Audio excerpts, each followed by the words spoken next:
تەوەکول بۆسێتە سەرخوا و نیەتی پاک بێ نیەتی ئەوە بێکەوە خۆی و ماڵ و مناڵی لە حرام بپارێزێ خوای تەعالا خۆی ڕەحمی لێ پێەکا و ڕزق و ڕۆزی بۆ فراهام ئەکا تەنانەت ئەو عەبدوڕەحمانە ئەنەس ئەفەرمێ خوای لێ ڕازی بێ ئەفەرمێ ئەو عەبدوڕەحمانە لە پاش مردنی لە پاش وەفاتی کە ماوەی چەند ساڵێک دوای ئەو حادیسە ئەمرێ ئەڵێ گشت ژنێک لە ژنەکانی 4 ژنی هەبووە گشت ژنێک لە ژنەکانی آخر سێکن براکانم گشت ژنێکی ژن 8 ئەبا لە ماڵەکەی 4 ژنەکە هەر هەمویان 8 ئەبن گشت ژنێکی 100,000 دیناری ئەو سەردەمە 100,000 مسقاڵی ئاڵتونی بەرکەوتووە لە میراتەکەی دەبیری لێ بکەرەوە ئەبێت چەندێ سەروەتەکەی بوو بێ و عەبدوڕەحمانی کوڕی عەوف چەندێ خێریشی کردووە چەندێ سەدەقاتیشی کردووە یعنی ئەمە هەمووی دەرسە بۆ ئێمە کە ئینسانی مسلمان نابێ دەست لەسەر ئەژنۆ دانشێ و ئاعتمادی لەسەر خەڵک بێ ئێمە ئەبێ ماڵ و مناڵمان ئاوا پەروەردەکەین ئەبێ جیلێک و نەوەیەکی داهات و لەسەر کاسبی و لەسەر هەوڵ و کۆشش پەروەردەکەین ئیمامی شافعی لە شعرێکە ئەفەرمێ ما حەکە جیلدوکە مثل ظفریکە فتولى أنت جمع أمريكا أفرمي هيج كسي يا هيج شتي وكو ناخرني خود بشتد ناخريني هيج شتي وكو ناخرنكاني خود نينوككاني خود بشتد ناخريني دي خود كاري خود جيبا جيبكا زور اعتماد لسر خلقي مكة بامنا لكان ما رانيين لسر تمالي لسر أوب رايان بينين تنها يك إيش بزانن يا تنها مكتب مثلا ئەگەر لە مەکتەب سەرکەوت باشە سەرکەوت و مەعاشێکی ئاسان و بە شێوازێک خۆ مەکتەب چاکە وەزیفەش چاکە بەس مناڵ شتی تریش بزانێ باشە کاسبی تریش بزانێ باشە چونکە بۆ ئەوەی دەسە پاچە دانەنچێ و ئیعتماد لەسەر یەک شت نەکا ڕێگای تریش بدۆزێتەوە و باشترین کاسبیش تجارەتە وەزیفە برا بە ڕێزەکانم زۆرێ لە پیاوچاکان وتویانە لە پیاوچاکانی ئەم سەردەمە و سەردەمەکانی پێشی خۆمان وتویانە کاسبی یعنی وەزیفەی حکوومەت نەوعێکە لە کۆیلایەتی وەزیفەی حکوومەت نەوعێکە لە کۆیلایەتی حتا ئینسان بۆی بکرێ شتی تری هەبێ و ئاعتماد لەسەر شتی تر بکە چونکە کەس نازانێ وەزعی حکوومەت چۆن ئەبێ ئینسان زۆر ئاعتماد نەکاتە سەری من مەبەستم ئەم جیلە نییە وا گشتمان تازە بووینەتە کۆیلە مەبەستم ئەوەی کە دێ لە داهاتووە ئەو مناڵانە ڕانەهێنین بەس بیرکەنەوە وەکو بەچکەی پاساری دەمدا چەقێن و دایکانەکە بیکاتە دەمیانەوە یعنی با ڕانەیەین لەسەر ئەوە خۆمان فەوتاوین با مناڵەکانیشمان نەفەوتێن ئینسانی مسلمان ئەبێ ئاعتماد کاتە سەر شان و شەوکەتی خۆی پێغەمبەری خوا صلی الله عليه وسلم لە حەدیثێکە ئەفەرمێ احرص على ما ينفعك واستعن بالله ولا تعجز إنسان دائما بدوای مصلحت و بەرژەوەندیەکانی خۆیان بڕۆ و پشتیش بەخوا بوەسێ و بێ ئومێدیش نەبێ ئینسانی مسلمان بێ ئومێد نییە لە ژیانیە ئینسانی مسلمان دەسەپاچە نییە براینە ئیسە زۆر کەس دەسەپاچەیە ئینسانی مسلمان پشت بەخوا ئەبەسێ و بێ ئومێد نییە لە ژیان معقول نیە ئێمە هەر بچووکترین شت بێ ئومێدمان کا لەم ژیانە ئەوە صفاتی ئینسانی مسلمان نییە ئیمامی عومەر خوای لێ ڕازی بێ چاوی بە کۆمەڵە خەڵکێ کەوتوو لە ناو مزگەوتا کەوتو بوون چاوەڕوان بوون خەڵک سەدەقە بێرێ بۆ مزگەوت و ئەوان شتێکیان دەستکەفێ ئەوە فەرمووی باشە ئەوە ئێوە چین ئێوە کێن لێرە دانیشتون وتیان ئێمە نحن المتوكلون على الله وتیان ئێمە ئەوانەین وا پشتمان بەخوا بەستێ سبحان الله پشتیان بەخوا بەستووە دانیشتون دەمیاندا چەقاندووە خەڵک بێخێر بکاتە دەمیانەوە ئیمامی عومەر فەرمووی ئێوە متوکلین نین لەسەر خوا ئێوە متآکلونن ئێوە بەو بخۆرەکانن ئەمە صفاتی ئیماندار نییە نابێت ئەگەر ڕاستەکەن و ئێوە پشت بەخوا ئەبەسن بڕۆن کاسبیەک بدۆزنەوە و دوایەوە پشت بۆستنە خوا کابرایە کاتە ناو مزگەوتی پێغەمبەر و حشتەکەی نەبەست و هاتە خزمەتی پێغەمبەری خوا دانیشت وتی ئەی پێغەمبەری خوا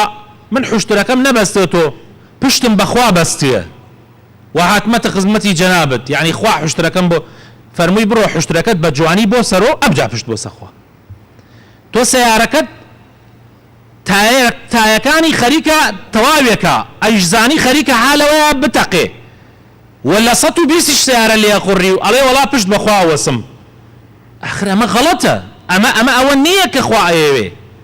ئەمە وەرگرتنی ئەسباب نییە ئێمە خوا لە دنیاەوە دامانینا ئەسبابەکان وەربگرین دوایەوە پشت بەخوای گەورە بۆسین ئەبێ ئاوا خۆمان و ماڵ و مناڵمان ڕابێنین ئاوا خەڵکی پەروەردەی ماڵ و مناڵی خۆیە کرد جاران بۆیە دنیا ئاوا بوو بەڵام ئێستا نە ئێستا تەماشا ئەکەی بە پێچەوانەوە عکسی ئەوەیە کە خوا ئەیەوێ یا پێغەمبەری خوا صلی الله عليه وسلم ئەیەوێ خۆشەویستەکانم پێغەمبەری خوا صلی الله عليه وسلم ڕۆژێکیان لەناو ئەسحابەکانیدا نشت بوو کەعبی کوڕی عجرە بۆمان یەگێڕێتەوە ئەفەرمێ کابرایەک تێپەڕ بوو بەلای پێغەمبەر و ئەسحابەکانیە کابرا زۆر گورجوگۆڵ و یعنی وەکو کەڕێیە کرد شان و شەوکەتێکی جوانی هەبوو گورجوگۆڵ بوو یەکێ لە ئەسحابەکانی پێغەمبەری خوا فەرمووی ئەی پێغەمبەری خوا ئەم پیاوە ماشەڵڵا چەند گورجوگۆڵە ئای خۆزگایە ئەم گورجوگۆڵیە لە پێناوی خوایە لە جیهادا سەرفە کرد یعنی لە غەزایە ئەمەی بۆ خوا سەرفە کرد ئەم گورجوگۆڵیە جا پێغەمبەری خوا صلی الله عليه وسلم ویستی ئەو قسەیە بۆ ئەم پیاوە بۆ ئەم ئەسحابەی خۆی ڕاست کاتەوە ئەوە هەڵە تێگەیشتنە ئێمە هەروە بزانین بەس چەکێ بکەیتە شانە و دیفاع بکەی بەس ئەوە جیهادە بەس ئەوە جیهاد نییە خۆشەویستەکانم جیهاد جۆری زۆرە ئەو پێشمەرگەی کە دیفاع لە خاک و نیشتمان و دینەکەی ئەکا ئەوە جۆرێکە لە جۆرەکان بەس جێگە لەوەش شتی تریش هەیە ئەی ئەگەر ئێمە ساحەی ئەم لای بۆ چۆڵکەین ماڵ و مناڵی بفەوتێ مەکتەب نەمێنێ وەزیفە نەمێنێت مهندس نەمێنێت دکتۆر نەمێنێ خەڵک هەمووی ساحەت چۆڵکە کاسبی تر نەمێنێ و دوکان و بازار نەمێنێ ئەی ئەو چیەکە لەو سەنگەرانە بەرگە ناگرێ بۆیە پێغەمبەر صلی الله عليه وسلم ئەمەی ڕاست کردەوە و فەرمووی إن كان خرج يسعى على ولده صغارا فهو في سبيل الله فرمووی ئەگەر ئەم کابرایە ئەو ڕێکردن و هەوڵدانەی بۆ ئەوە بێ کە مناڵە بیچکەکانی بەخێو بکە ئەمە خۆی بۆ خۆی جیهادە لە پێناوی خوایە تێبگەن لەم قسە وإن كان خرج يسعى على أبوين شيخين كبيرين فهو في سبيل الله ئەگەر ئەم کابرایە ئەو کۆششکردنەی بۆ ئەوە بێ دوو دایک و باوکێکی پیری هەیە و بەخێران ئەکا ئەویش غەزایە لە پێناوی خوایە وإن كان يسعى على نفسه يعفها يعفه وإن كان يسعى على نفسه يعفها فهو في سبيل الله طبعا أو كسيك كاسبية كاسيشت هي لبردمية يا أوتان منالي هي وخريك منالكاني بخيوكا أو خوي بخوي غزايا بيغمرة فرمي صلى الله عليه وسلم يا أوتان دايكو باوكي غنجا وجني نهنا ودايكو باوكي بخيوكا وخشكيكي قوري هي وخشكيكي بيوجني هي وبرايكي نقصاني هي بخيانكا خوي بخوي أو جهاد لبيناوي خوا أجر أماني هيتش نبو گەنجێک بوو بس أيويست خوي لحرام بپارێزێ و سوال نەکا و شەرەف و ناموسی خۆی بپارێزێ و سبەی بتوانێ ژن بێنێ بەنانی حەڵاڵ ئەویش خۆی بۆ خۆی ئەو کاسبێش هەر جیهادە لە پێناوی خوا ئاوا ئیسلام فێرمانەکا و بەڵام ئەوەیشی کە ئێمە فێر بووین ئەو هەڵەیە دیارە وازەحە و داواکارم خوای گەورە لە گوناحی هەموو لایەکمان خۆش بێ خوای عەفومان بکەی یا ڕەبی لەوانەمان بگێڕی کە بەڕاستەقینە لە دینەکەت تێگەین یا ڕەبی هەرگیز لەوانە نەبین کە بە هەڵە لە دینەکەت تێگەین یا ڕەبی ئێمە لەوانە بین کە پشت بە خۆمان ئەبەسین لە ژیانی دنیا اعتماد لەسەر غەیری خۆمان ناکەین یا ڕەبی خوایە بۆ خاتر ناوە جوانەکانی خۆت بۆ خاتر ئیسمی عەظەمی خۆت یا ڕەب العالەمین ئیسلاحی حاڵمان بکەی یا ربی خوایە بۆ خاتر ناوە جوانەکانی خۆت وڵاتمان لە هەموو بەڵاو موسیبەتێک بە دوور بپارێزی بەرەکەت خەیتە ڕزق و ڕۆزی ئەم وڵاتەوە یا ربی خوایە گەنجەکانمان هیدایەت دەی بۆ باشترین ڕێگا لەم دنیایە یا ربی خوایە ڕەحم بە مردوەکانمان بکەی شیفای نەخۆشەکانمان بدەی بە تایبەتی ئەو نەخۆشەی کە داوای دوعای خێری لێکردین خوایە ڕەحم پێ بکەی یا ربی خوایە بۆ خاتر ناوە جوانەکانی خۆت بۆ خاتر ئیسمی عەظەمی خۆت یا رب العالمین ئیصلاحی حاڵی مسلمانان بکەی لە هەموو جیهانە یا ربی لە زوڵم و ستەم بە دووریان بگری آمین آمین. الله رب العالمين والصلاة والسلام على سيدنا محمد وعلى آله وصحابته الطيبين الطاهرين وعلى من تبعهم بإحسان إلى يوم الدين رضي الله عنا وعنهم أجمعين. يا أيها الذين آمنوا اتقوا الله ولتنظر نفس ما قدمت لغد واتقوا الله إن الله خبير بما تعملون. خۆشەویستانم زۆر کەس یعنی گلەی ئەوە جاری وا هەیە ئەڵێ من شەوان کە ئەخەوم خەوی ناخۆش ئەبینم یا کەسانێک ئەڵێن خەومان ناباتەوە لە کاتێکا ڕۆینە سەر جێگا بە سەعات خەومان ناباتەوە طبعاً ئەوە هەمووی هۆکارەکانی ئەوەیە کە قەلەقی دنیا و مەشاکلەکانی و ئەم داڵغانەی کە هەیە لە دنیا خەڵکەیە زۆر گەورەیە کاتۆ لە خۆی خەڵکەیە دنیای لا زۆر گەورە بۆ تۆ بەڕاستی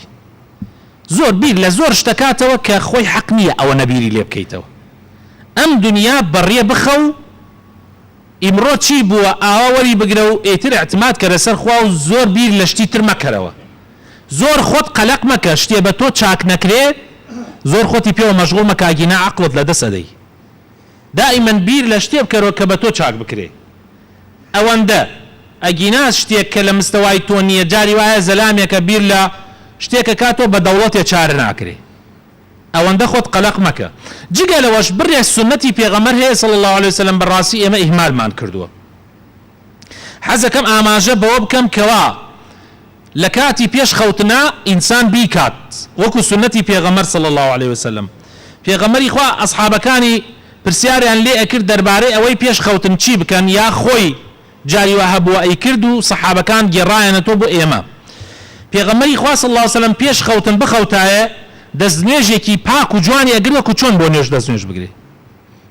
یعنی بە دەستنوێژەوە ئەخەوت دوای ئەوەیش بەلای ڕاستە ئەخەوت سنەتی ئیسلام وایە ئینسان لەسەر پشت نەخەوێ هەیە ئێژێ شەوە تێدەسەناتە ناقڕەم و بابە نە شەوە هەیە و نە ڕۆژە هەیە ئەما قسەی خۆمانە گشتمان دروستمان کردووە هەر تەنها تو لەسەر پشت بخەوە و سەرنیاکە بخەرە ژێر سەرت ئیتر قڕت نەفەست ئەگیرێ و چاتووە خەیاڵات بۆ دروست هەیە کە ئەنەو شتێ تێدەسەناتە ناقڕەت ئەمە هەر شتێکە خۆت دروست کردێ بۆ خۆت تۆ غەڵەت ئەخەوی لەسەر سنەتی پێغەمبەر ناخەوی ئیتر بۆ خۆی ئاوا شەیتان ئەنواع ئەشکال بەزمت بۆ دروستەکە لەسەر لای ڕاست سنەتە ئینسان بخەوێ و دەستنوێژێکی پاک و جوانی هەبێ